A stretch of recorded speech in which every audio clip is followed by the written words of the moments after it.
ఇర్మీయా గ్రంథము 3వ అధ్యాయము. మరియు ఒకడు తన భార్యను త్యజించగా ఆమె అతని యొద్ద నుండి తొలగిపోయి వేరొక పురుషునిదైన తరువాత అతడు ఆమె యొద్దకు తిరిగి చేరునా? అలాగు జరుగు దేశము బహుగా అపవిత్రమగును గదా. అయినను నీవు అనేకులైన విటకాండ్రతో వ్యభిచారము చేసినను నా యొద్దకు తిరిగి రమ్మని యెహోవా సెలవిచ్చుచున్నాడు. చెట్లు లేని కొండ ప్రదేశము వైపు నీ కన్నులెత్తి చూడుము. నీతో ఒకడు శయనింపని స్థలమెక్కడ ఉన్నది? ఎడారి మార్గమున అరబి దేశస్థుడు కాచియుండునట్లుగా నీవు వారి కొరకు త్రోవలలో కూర్చుండియున్నావు. నీ వ్యభిచారముల చేతను నీ దుష్కార్యముల చేతను నీవు దేశమును అపవిత్రపరచుచున్నావు. కావున వానలు కురియక మానెను, కడవరి వర్షము లేకపోయియున్నది. అయినను నీకు వ్యభిచార స్త్రీ ధైర్యము వంటి ధైర్యము కలదు. సిగ్గుపడనొల్లకున్నావు. అయినను ఇప్పుడు నీవు నా తండ్రి చిన్నప్పటి నుండి నాకు చెలికాడవు నీవే అని నాకు మొర్రపెట్టుచుండవా?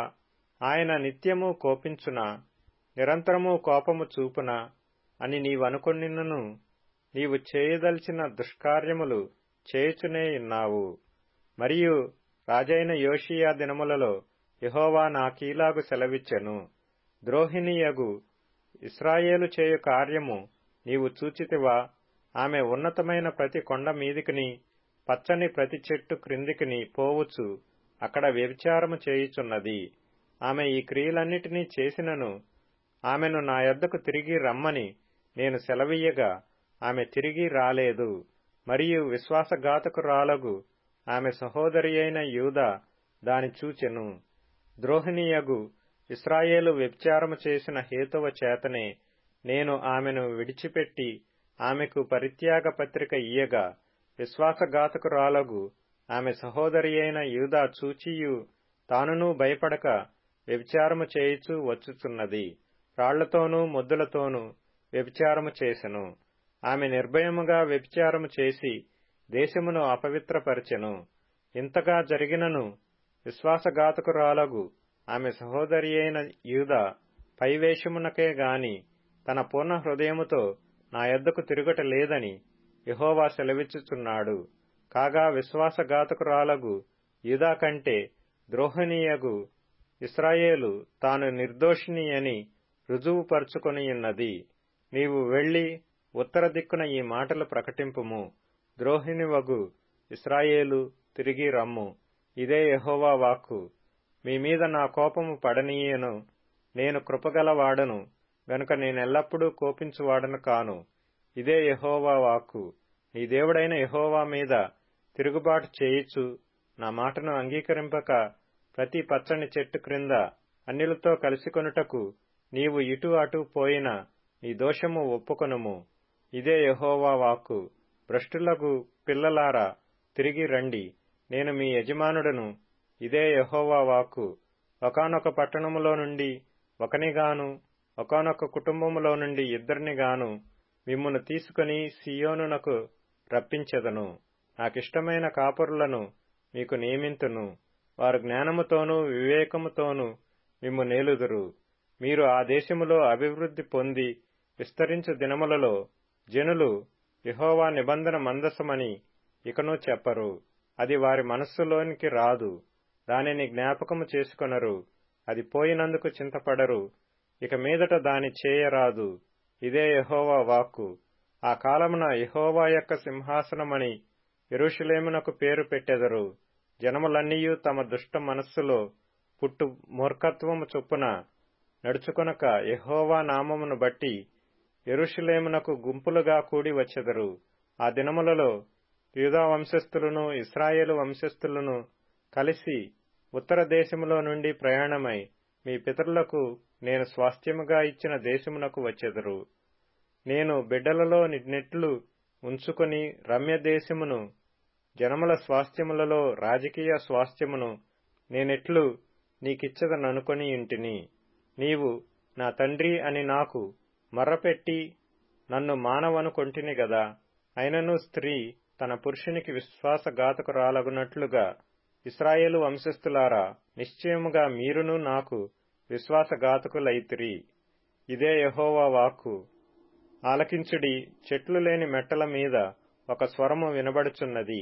ఆలకించుడి, తాము దుర్మార్గులై తమ దేవుడైన యెహోవాను మరచిన దానిని బట్టి ఇశ్రాయేలీయులు చేయు రోదన విజ్ఞాపనములు వినబడుచున్నవి.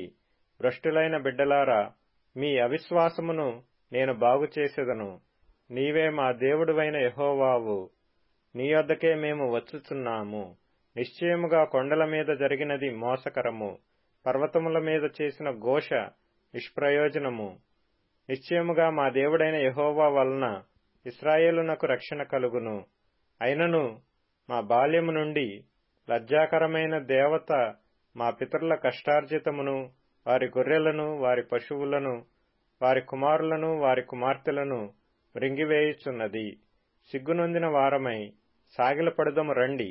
మనము కనబడకుండా అవమానము మనలను మరుగు చేయునుగాక. మన దేవుడైన యెహోవా మాట వినక మనమును మన పితరులను మన బాల్యము నుండి నేటి వరకు మన దేవుడైన యెహోవాకు విరోధముగా పాపము చేసిన వారము. ఇర్మియా గ్రంథము 4వ అధ్యాయము. ఇదే యెహోవా వాక్కు. ఇశ్రాయేలు, నీవు తిరిగి రానుద్దేశించిన ఎడల నా యొద్దకే రావలెను. నీవు ఇటు అటు తిరుగుట మాని నీ హేయక్రియలను నా సన్నిధి నుండి తొలగించి, సత్యమును బట్టియు న్యాయమును బట్టియు నీతిని బట్టియు యెహోవా జీవము తోడని ప్రమాణము చేసిన ఎడల జనములు ఆయన యందు తమకు ఆశీర్వాదము కలుగుననుకొందురు. ఆయన యందే అతిశయపడుదురు. యూదావారికిని యెరూషలేము నివాసులకును యెహోవా ఇలాగు సెలవిచ్చుచున్నాడు. ముళ్ల పొదలలో విత్తనములు చల్లక మీ బీడు పొలమును దున్నుడి. అవిధేయులై ఉండుట మానుకొని మీ దుష్టక్రియలను బట్టి ఎవడనూ ఆర్పివేయలేనంతగా నా ఉగ్రత అగ్నివలే కాల్చబడకుండునట్లు యూదావారులారా, యెరూషలేము నివాసులారా, యెహోవాకు లోబడియుండుడి. యూదాలో సమాచారము ప్రకటించుడి, యెరూషలేములో చాటించుడి. దేశములో బూర ఊదుడి, గట్టిగా హెచ్చరిక చేయుడి. ఎట్లనగా, ప్రాకారము గల పట్టణములలోనికి పోవునట్లుగా పోగై రండి. సియోను చూచునట్లు ధ్వజము ఎత్తుడి. పారిపోయి తప్పించుకొనుటకు ఆలస్యము చేయకుడని చెప్పుడి. యెహోవానగు నేను ఉత్తర దిక్కు నుండి కీడును రప్పించుచున్నాను, గొప్ప నాశనమును రప్పించుచున్నాను. పొదలలో నుండి సింహము బయలుదేరియున్నది, జనముల వినాశకుడు బయలుదేరియున్నాడు. నీ దేశమును నాశనము చేయుటకు అతడు ప్రయాణమై తన నివాసమును విడిచియున్నాడు. ఈ పట్టణములు పాడై నిర్జనముగా నుండును. ఇందుకై గోనెపట్ట కట్టుకొనుడి, రోదనము చేయుడి, కేకలు వేయుడి. యెహోవా కోపాగ్ని మన మీదికి రాకుండా మానిపోలేదు. ఇదే యెహోవా వాక్కు. ఆ దినమున రాజును అధిపతులను ఉన్మత్తులగుదురు. యాజకులు విభ్రాంతి నొందుదురు, ప్రవక్తలు విస్మయమొందుదురు. అప్పుడు నేనిట్లంటిని, కటకట యెహోవా ప్రభువా, ఖడ్గము హత్య చేయుచుండగా నీవు మీకు క్షేమము కలుగునని చెప్పి నిశ్చయముగా ఈ ప్రజలను యెరూషలేమును బహుగా మోసపుచ్చితివి. ఆ కాలమున ఈ జనులకును యెరూషలేమునకును ఇలాగు చెప్పబడును. అరణ్యమందు చెట్లు లేని మెట్టల మీద నుండి వడగాలి నా జనుల కుమార్తె తట్టు విసరుచున్నది. అది తూర్పార పట్టుటకైనను శుద్ధి చేయుటకైనను తగినది కాదు. అంతకంటే మిక్కుటమైన గాలి నా మీద కొట్టుచున్నది. ఇప్పుడు వారి మీద రావలసిన తీర్పులు సెలవిత్తును అని యెహోవా చెప్పుచున్నాడు. మేఘములు కమ్మునట్లు ఆయన వచ్చుచున్నాడు. ఆయన రథములు సుడిగాలి వలెనున్నవి. ఆయన గుర్రములు గద్దల కంటే వేగము గలవి. అయ్యో, మనము దోపుడు సొమ్మైతిమి. యెరూషలేమా, నీవు రక్షింపబడినట్లు నీ హృదయములో నుండి చెడుతనము కడిగివేసుకొనుము. ఎన్నాళ్ల వరకు నీ దుష్టాభిప్రాయములు నీకు కలిగియుండును? దాను ప్రదేశముననొకడు ప్రకటన చేయుచున్నాడు, కీడు వచ్చుచున్నదని. ఎఫ్రాయిము కొండల యందొకడు చాటించుచున్నాడు. ముట్టడివేయువారు దూరదేశము నుండి వచ్చి యూదా పట్టణములను పట్టుకొందుమని బిగ్గరగా అరచుచున్నారని యెరూషలేమును గూర్చి ప్రకటన చేయుడి. జనములకు తెలియజేయుడి, ఆమె నా మీద తిరుగుబాటు చేసెను గనుక వారు చేని కాపరుల వలె దాని చుట్టూ ముట్టడి వేతురు. ఇదే యెహోవా వాక్కు. నీ ప్రవర్తనయు నీ క్రియలను వీటిని నీ మీదికి రప్పించెను. నీ చెడుతనమే దీనికి కారణము. ఇది చేదుగానున్నది గదా, నీ హృదయము నంటుచున్నది గదా. నా కడుపు, నా అంతరంగములో నాకెంతో వేదనగానున్నది. నా గుండె నరములు, నా గుండె కొట్టుకొనుచున్నది, తాళలేను. నా ప్రాణమా, బాకానాదము వినబడుచున్నది గదా, యుద్ధఘోష నీకు వినబడుచున్నది గదా. కీడు వెంట కీడు వచ్చుచున్నది, దేశమంతయు దోచుకొనబడుచున్నది. నా గుడారములను హఠాత్తుగాను నిమిషములో నా డేరా తెరలను దోచుకొనబడియున్నవి. నేను ఎన్నాళ్లు ధ్వజమును చూచుచుండవలెను, బూరధ్వని నేనెన్నాళ్లు వినుచుండవలెను. నా జనులు అవివేకులు, వారు నన్నెరుగరు. వారు మూఢులైన పిల్లలు, వారికి తెలివి లేదు. కీడు చేయుటకు వారికి తెలియను గాని మేలు చేయుటకు వారికి బుద్ధి చాలదు. నేను భూమిని చూడగా అది నిరాకారముగాను శూన్యముగాను ఉండెను. ఆకాశము తట్టు చూడగా అచ్చట వెలుగు లేకపోయెను. పర్వతములను చూడగా అవి కంపించుచున్నవి, కొండలన్నీయూ కదులుచున్నవి. నేను చూడగా నరుడొకడునూ లేకపోయెను, ఆకాశ పక్షులన్నీయూ ఎగిరిపోయి ఉండెను. నేను చూచుచుండగా ఫలవంతమైన భూమి ఎడారి ఆయెను. అందులోని పట్టణములన్నీయూ యెహోవా కోపాగ్నికి నిలువలేక ఆయన ఎదుట నుండకుండా పడగొట్టబడియుండెను. యెహోవా ఇలాగు సెలవిచ్చుచున్నాడు, ఈ దేశమంతయు పాడగును గాని నిశ్శేషముగా దాని నాశనము చేయను. దానిని బట్టి భూమి దుఃఖించుచున్నది, పైన ఆకాశము కారు కమ్మియున్నది. అయితే నేను దానిని నిర్ణయించినప్పుడు మాట ఇచ్చితిని. నేను పశ్చాత్తాపపడుటలేదు, రద్దు చేయుటలేదు. రౌతులను విలుకాండ్రును చేయు ధ్వని విని పట్టణస్థులందరూ పారిపోవుచున్నారు, తుప్పలలో దూరుచున్నారు, మెట్టలకు ఎక్కుచున్నారు. ప్రతి పట్టణము నిర్జనమాయెను, వాటిలో నివాసులెవరనూ లేరు. దోచుకొనబడిన దానా, నీవేమి చేయుదువు? రక్తవర్ణ వస్త్రములు కట్టుకొని సువర్ణ భూషణములు ధరించి కాటుక చేత నీ కన్నులు పెద్దవిగా చేసుకొనుచున్నావే. నిన్ను నీవు అలంకరించుకొనుట వ్యర్థమే. నీ విటకాండ్రు నిన్ను తృణీకరించుదురు, వారే నీ ప్రాణము తీయ చూచుచున్నారు. ప్రసవ వేదన పడు స్త్రీ కేకలు వేయునట్లు, తొలి కానుపు కనుచు వేదనపడు స్త్రీ కేకలు వేయునట్లు, సియోను కుమార్తె, అయ్యో నాకు శ్రమ, నరహంతకుల పాలై నేను మూర్ఛిల్లుచున్నాను అని ఎగరోజుచు చేతులార్చుచు కేకలు వేయుట నాకు వినబడుచున్నది. కీర్తనల గ్రంథం 119వ కీర్తన. నీ సేవకుడనైన నేను బ్రతుకునట్లు నా ఎడల నీ దయారసము చూపుము. నీ వాక్యమును బట్టి నేను నడుచుకొనుచుందును. నేను ధర్మశాస్త్రమునందు ఆశ్చర్యమైన సంగతులను చూచునట్లు నా కనులు తెరువుము. నేను భూమి మీద పరదేశినయున్నాను, నీ ఆజ్ఞలను నాకు మరుగు చేయకుము. నీ న్యాయ విధుల మీద నాకు ఎడతెగని ఆశ కలిగియున్నది, దానిచేత నా ప్రాణము క్షీణించుచున్నది. సామెతల గ్రంథం 24వ అధ్యాయం.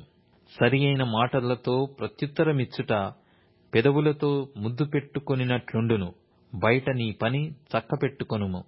ముందుగా పొలములో దాని సిద్ధపరచుము, తర్వాత ఇల్లు కట్టుకొనవచ్చును.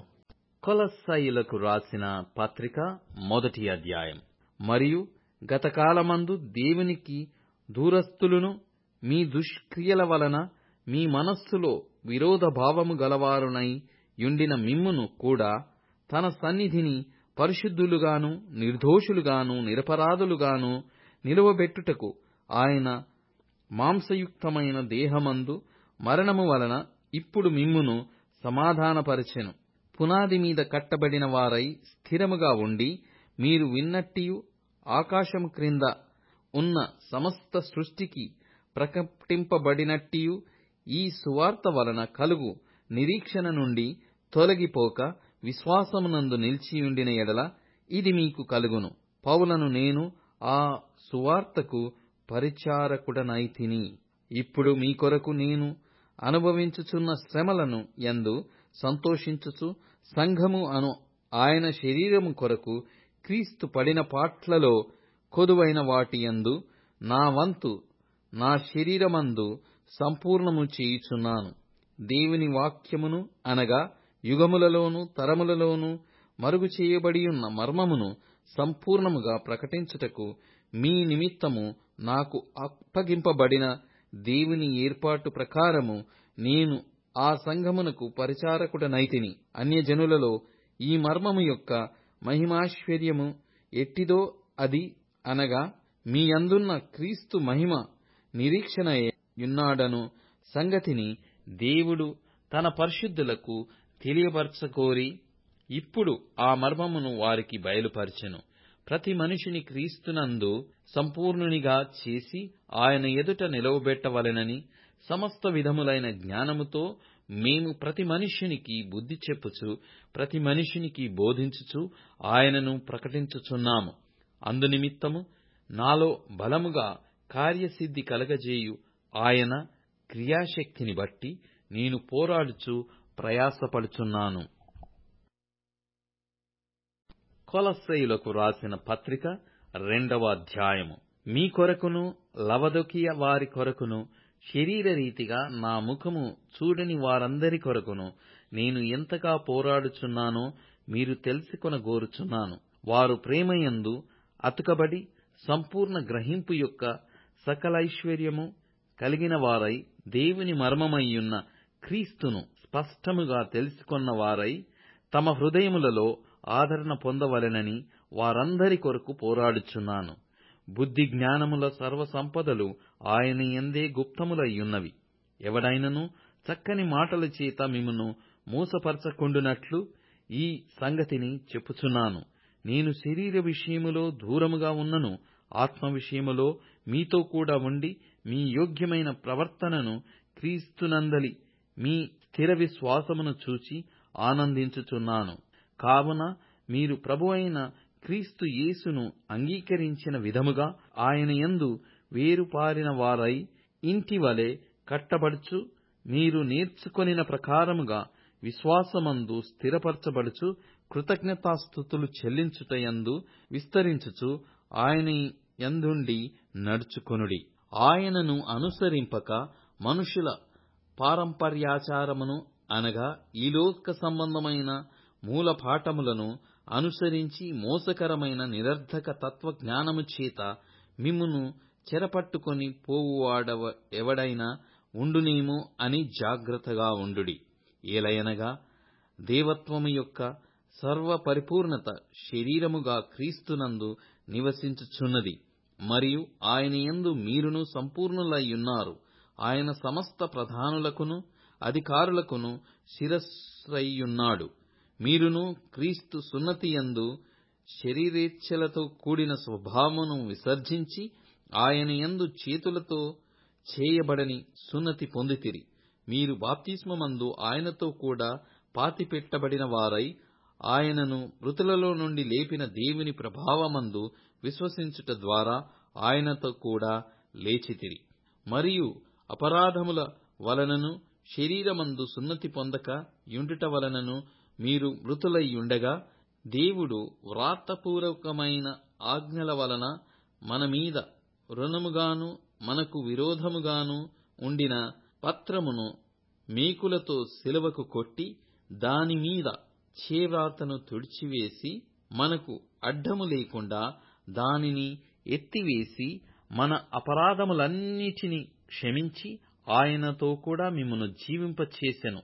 ఆయన ప్రధానులను అధికారులను నిరాయుధులనుగా చేసి శిలువ చేత జయోత్సవముతో వారిని పట్టి తెచ్చి బహాటముగా వేడుకకు కనుపరిచెను.